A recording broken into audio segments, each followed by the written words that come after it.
Welcome to Inside the PSC, an inside look at the activities of the Public Service Commission of West Virginia. I'm your host, Karen Hall, and my guest today is Chairman Charlotte Lane. She's going to talk to us about the activities of the Public Service Commission throughout the year 2023. And before we get to our conversation, we're going to have a quick video that she recorded earlier telling you how you can file a comment on something that matters to you. Hello, I'm Charlotte Lane, Chairman of the West Virginia Public Service Commission. Here at the Public Service Commission, we suffer through the same concerns that many of you do about the cost of gasoline, utility bills, groceries, and other budget items. The Commission wants to hear your concerns, and we take your comments very seriously. We have simple means for you to express your thoughts. You can mail written comments to 201 Brook Street, Charleston, West Virginia, 25301. But the easiest way is to simply use your computer. Go to our website and look in the yellow field on the left side of the page. Under the first section titled Inside the PSC, click on the link called Submit a Comment. The next screen offers an easy way to submit one of two types of comments. The first is for general comments or suggestions. Click on that and it will open a form that will let you submit your comments. The information will be directed to the PSC employees who can assist you. The second link can be used if you are interested in a formal case already before the Commission. Because this involves a formal case, it requires a little more effort. Again, we want your comments, but we want to ensure that those comments come from a real person. Fill out this form and add your comments, then we will send an email to confirm your identity. Once you complete the verification process, your comments will be officially added to the docket in the formal case. We don't include crude remarks, but we always welcome legitimate comments. We have tried to make this process as simple as possible, so we hope you'll give it a try. We look forward to hearing from you. That was some really good information. In fact, the chairman always has great information for us, and today is no exception. Chairman, welcome, and thank you for being with us today. Well, thank you for the opportunity. The Public Service Commission is a relatively small agency that does an enormous amount of work. Today, I want to tell you about actions taken by the Commission during this past year. Many people erroneously believe the Commission's sole work is in the area of setting utility rates. That is not wholly accurate. While rate making is a major component of our work, it is by no means the only thing in which the Commission is involved. But before I get further into discussion of operations of the Commission, let me take a moment to tell you this. My fellow Commissioner, Renee Larrick of Beckley, was appointed to a second six-year term on the Commission by Governor Jim Justice this past summer, and I'm pleased to say that the Senate unanimously approved her appointment. She is really doing a good job, and Commissioner Bill Rainey is also on the Commission, and his term ends on June 20, 2027. Now let me tell you more about the Commission's actions in 2023. This past year, we moved quickly to ensure the safety and stability of a number of water and sewer systems across the state. This effort even involved water service to the state's maximum security prison.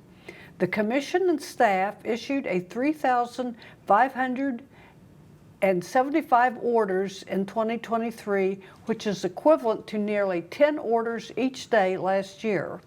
Our transportation officers protected you from 18-wheelers speeding across the highways and driving with unsafe equipment. When people can't pay their heating bills when the weather turns cold, or they are baking under a summer sun because they can't afford air conditioning, it is the Commission that gets their calls for help. When Governor Justice raised questions about the reliability of the state's vast networks of fire hydrants, he turned to the Commission for answers. When gas and water lines ruptured on Charleston's west side last summer, it was the commission that opened the official investigation into what happened. I would like to welcome you to our world. I believe it is a place your will be respected. This is a place where you, as an individual, matter. My fellow commissioners and I like to say we put the service into the Public Service Commission. One of the ways we do this involves a matter many people might overlook, but I believe it is very important. We maintain a policy at the Commission that when you call, you generally should be greeted by a human being on the other end of the telephone. Most of our calls come through the Executive Secretary's office. Karen Buckley is our Executive Secretary, and she takes pride in populating our telephone exchange with a highly trained staff of professionals. This is our front line. This is where we hear from frustrated customers. This is where you don't want to get a mindless machine when you call, and I don't want that for you either. So when you call during business hours, one of our professionals should direct you to the proper division to handle your complaint or to answer your questions. When you reach us, we will encourage you first to call your utility and try to work out the problem. If you've done that and still need help, we'll direct you to the professionals on our staff who are best suited to deal with your issue. If you are calling us to make a complaint, that likely will go to a specialist who deals with such matters daily. The first step is called an informal complaint. It may come as a surprise to you, but the Commission received more than 9,000 of these informal complaints in 2023. These involve problems concerning people's electricity, gas, sewer, water, cable, and telephones. We like to try our best to resolve complaints on an informal basis. This is quicker, less expensive, and generally has a better outcome than going through a formal complaint. The process is pretty simple. When you call, one of our specialists takes your information. Our staff member then calls on the utility on your behalf to see if your issue can be resolved. In many cases, the issues can be worked out and both parties can walk away satisfied. Most utilities want their customers to be happy and they want to cooperate with us. We have an astonishing solve rate with informal complaints. For example, the highest number of informal complaints we had last year involved water issues. There were more than 2,800 informal water complaints. We resolved 99% of those cases, and 96% of those complaints were closed within 30 days. Only 30 ultimately became formal cases. It is an astonishing figure, and it was much the same for the rest of those 9,000 informal cases we looked into last year. Only 147 went to the more complicated formal route. On top of that, one way or another, our staff assisted another 1,000 customers with their water and wastewater complaints. On the other hand, the Commission processed more than 1,300 formal cases in 2023. These included major rate increases, petitions dealing with faltering utilities, formal complaints that could not be resolved amicably, municipal and public service district rate issues, and a host of other important issues. Wait a minute. I'm sorry. I have to interrupt you right here. I cannot believe that we did more than 1,300 cases last year on our short staff. Yes, at the beginning of this year, the entire Public Service Commission staff consisted of fewer than 230 employees. We have 70 vacancies because of the difficulty of recruiting of what are often highly technical and legal positions in a very competitive market. Again, by contrast, American Electric Power, whose subsidiary is the largest electric utility in the state, has 17,000 employees. Wendy Braswell is director of our legal division. Her office and the Consumer Advocate Division are the primary advocates when major rate cases come before the Commission. There are only 9 lawyers in our legal division to argue cases before the Commission. That's about the size of the smallest law firm. Wow. Now, you're saying that, but I know that once a case goes formal, that gets a lot more complicated, doesn't it? Yes, it does. Yes, it does. And so it takes a lot longer to resolve. Invariably, both sides and other interested parties will need to hire lawyers to argue before the Commission. Both sides often dig in and a hearing takes place. Ultimately, the 3 commissioners who head the Public Service Commission of West Virginia act like a judicial tribunal, judges in the complex matters that come before the Commission. We listen to and evaluate the evidence presented and ultimately come to a decision in matters before us. You might hear someone say that the Commission cannot comment on pending matters, and that's true. Since we act as judges, we cannot discuss or offer an opinion on issues we ultimately must render a decision on. We generally adhere to formal rules of evidence. We are not supposed to have discussions separately with anyone in the case. We have to treat all sides neutrally and professionally. Once a case before the Commission involves more than just 2 parties. For example, a case may start with a utility filing for a rate increase. The Commission's legal staff then looks at the matter and gives us their point of view. If staff disagrees with the rate increase or with the amount, then the legal division files its protest with the Commission. Legal staff spells out its opposition for our consideration. We have a separate group that advocates solely for the residential ratepayers in matters before the Commission. This is the Consumer Advocate Division, often called CAD. It is run by a Charleston lawyer named Robert Williams, who has years of practice in public service and came to us from the legislature. CAD often intervenes in cases to bring the specific voice of the public, that is you, to the Commission. CAD advocates solely on behalf of the residential ratepayers in these cases. CAD technically is part of the Commission, but works independently of us and is completely separate from the Commission in formal cases. The Consumer Advocate Division consists of 5 staff members, and they are housed separately from the Commission. A large consumer company or a group of companies may also intervene in the case to argue for their interests. Any number of people or groups may petition us to intervene in formal cases.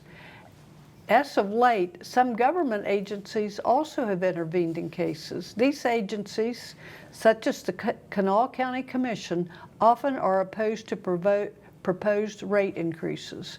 They intervene in these matters on behalf of their constituents, the ratepayers, the voting public, county residents in general. Other groups also intervene specifically representing certain groups of consumers, or the West Virginia Coal Association, or a trade association with an interest in the case, or any number of others. Unless there is a good reason to rule otherwise, the Commission generally accepts these petitions and allows these interveners to take part in the case. So you can see how formal cases filed before the Commission can be extremely complex and time-consuming. And that is even before we get to what we call the formal pleadings, which are the documents, witnesses, and backup material filed to justify a rate increase or justify its denial. The case then proceeds much like a trial. Evidence is taken, documents are filed in support and opposition, witnesses' testimony is often pre-filed in written form, then the witnesses face cross-examination at a hearing. Closing documents may be filed, and finally a decision is rendered. The Commission often employs an additional option for public access. We have what is known as a public comment hearing. This last year, we had 18 public comment hearings across the state where we took testimony from members of the public who wanted to speak on pending matters. We are interested in what you have to say. We believe these public comments are important. We record them and make them part of each case. We used to travel all over the state to hold these hearings, but last year we started holding our public comment hearings virtually, that is, electronically. Under this process, those interested in the case can now sign up with our staff, and then they can provide their evidence, comments, or complaints over the telephone to the Commission. Furthermore, any member of the public can comment on any pending case by logging onto the Commission website and filing a written comment. Comments may also be filed by mail. And during the public comment hearing, which we usually schedule in the early evening for the convenience of the public, people can appear at Public Service Commission headquarters in Charleston and testify in person before the Commission. We made this change last year for a number of reasons, but primarily to make it simpler for you to contact us and for the convenience, from the convenience of your home or wherever you happen to be. We have received complaints in the past that our public comment hearing locations were not convenient, and to tell the truth, we found merit in those complaints. It is not often easy to find a convenient site in sometimes remote locations for taking comments. Sometimes members of the public also complained that the times for the hearings were inconvenient, that it was hard for them to get to a distant location coming from work or from home. We also found that at some public hearings, nobody showed up to speak. So we took these criticisms into consideration by going to a virtual format instead. We welcome your comments. We encourage your comments. We want to hear from you and hear what you have to say. Okay, that's really important for people to understand. And I also understand that this is a huge process to take on a formal case. Can you talk to us a little more about what's involved in that? Do you mean for the public comment hearing? No, for the actual formal case. Oh, for the formal case, well, we have several parties. They all have witnesses. Usually we have the hearings in our hearing room in Charleston, and we let all parties have a say-so, and the Commission often asks questions. So it's a large, complex case, could take a long time to decide, and all of the proceedings would be in the public because we post everything on our website. Yes, and our hearings are also live streamed if people want to actually listen to the hearings, the evidentiary hearings from the convenience of their home or wherever they happen to be. Also, I understand that, for example, a base rate case for a large utility has a statutory deadline. Is that 270 days Yes. from the filing of the case? Yes, and that's 9 months, and from start to finish, it does take a long time for a case to be heard and decided, and 270 days is what the legislature gave us to decide those cases. We'll take a break now and be back in just a moment. How prepared is your family if a hurricane shows up at your doorstep, or a flood, or a blizzard? You can't just turn away a natural disaster. That's why it's important to go to ready.gov/plan now. It has the tools and tips you need to make an emergency plan with your family. So if disaster comes knocking, Let's go. you'll be ready to help keep your family safe. It's just a pizza. Yes! Make a plan today.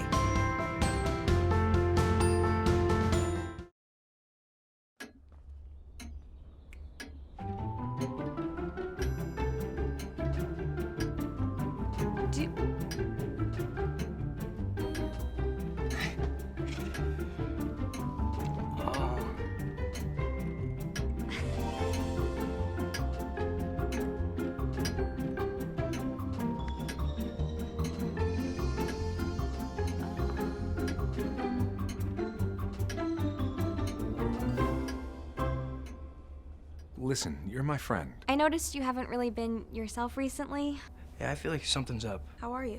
Are you okay? Is there anything you want to talk about? I just want to know how you're feeling. And listen, even if you don't know what to say, I'm here to talk. No matter what you're going through, I just want you to know I'm here. I've got your back. When you want to talk, I'm here.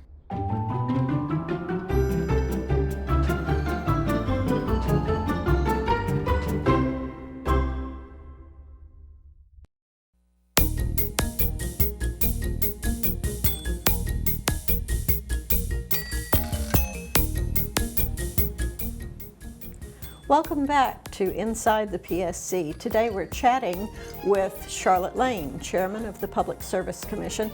And Chairman Lane, you were just saying that for major cases, there's a statutory deadline that falls about 270 days after the case is filed.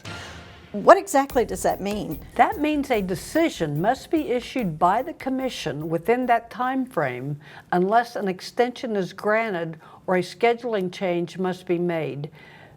But they may be resolved sooner if the parties settle or if the procedural schedule runs smoothly.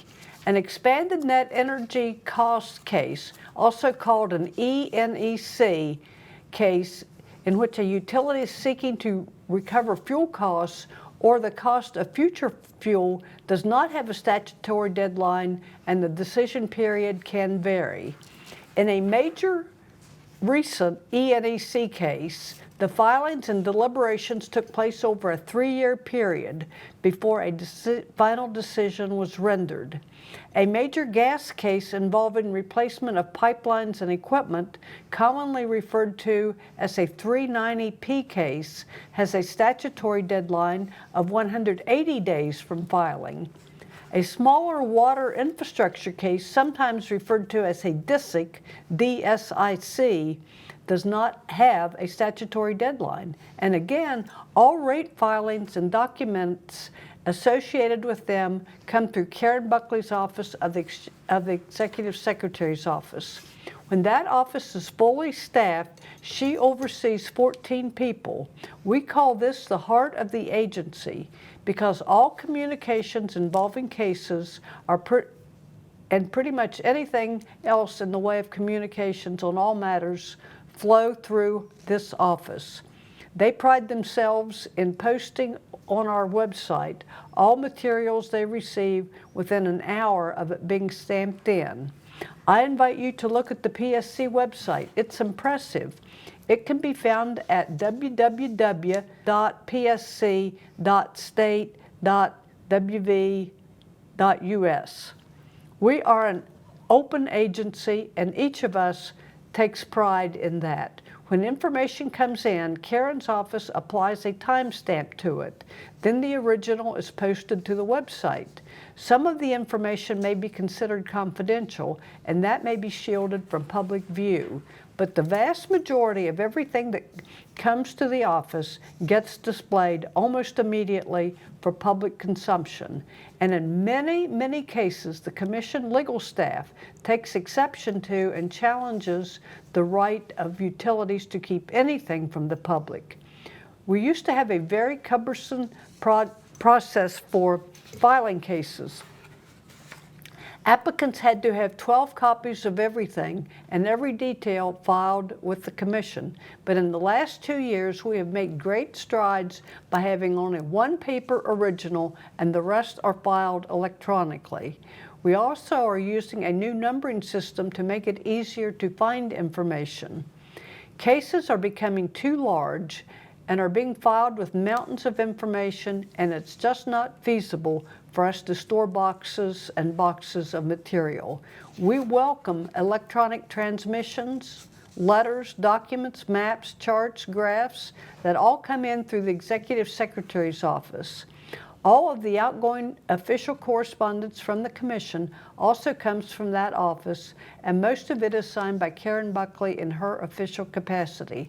As I told you earlier, Karen also manages the telephone exchange, so she literally is the Commission's front line. So while it is often the large rate cases that grab the headlines, it is often something else that is the backbone issue facing the Commission. In 2023, That appeared to be water, and I suppose that should not surprise anyone. After air, is there anything more necessary to our lives than water? The headline grabber last year was an investigation launched by the Commission into fire hydrants. It is ironic, perhaps, that because Governor Justice suggested the Commission look into the health of our hydrants, no one had undertaken a statewide survey of this vital equipment. We just took it for granted. I suppose, at least I did, that they always functioned. Well, we found out that that is not always true. So we took the governor up on his suggestion, and we have learned lots of things about fire hydrants. If you would like to take a look at the excellent and comprehensive report done by our engineering division, go onto our website. Find a category called Formal Case Information on the left side of the screen. Click on Case Information, then click on Case. Then type in 23-0555. Click on Activities, and the entire file on the fire hydrants will appear. Click on the item called Memo/Final, which includes the engineering staff report. The study shows we have almost 50,000 fire hydrants in the state. Most of them are in public hands. 89% of them are less than 50 years old. They are generally being maintained, but testing of the fire hydrants needs to be improved. And while there is little danger of these older devices failing, we recommend that a system be organized to help towns and public service districts replace those we think are at risk or nearing retirement age. The report also calls for better reporting by the utilities and adopting national fire hydrant standards into state law. I admit that I was surprised by some of the findings in this excellent report, but that is mostly because I did not know what to expect. Unfortunately, we're running out of time today. So I'm hoping, will you join me again next month, and maybe we can pick this up and continue your report? Yes, that sounds like an excellent idea. Thank you, Karen. That would be wonderful. I've really enjoyed having you here today. You have given us so much great information, and I always appreciate that you take time out of your busy schedule to join us. And I appreciate that you join us as well. This is Inside the PSC. I'm your host, Karen Hall, and today we've had Chairman Lane talking with us about the goings-on of the Public Service Commission in 2023. Join us next time, please.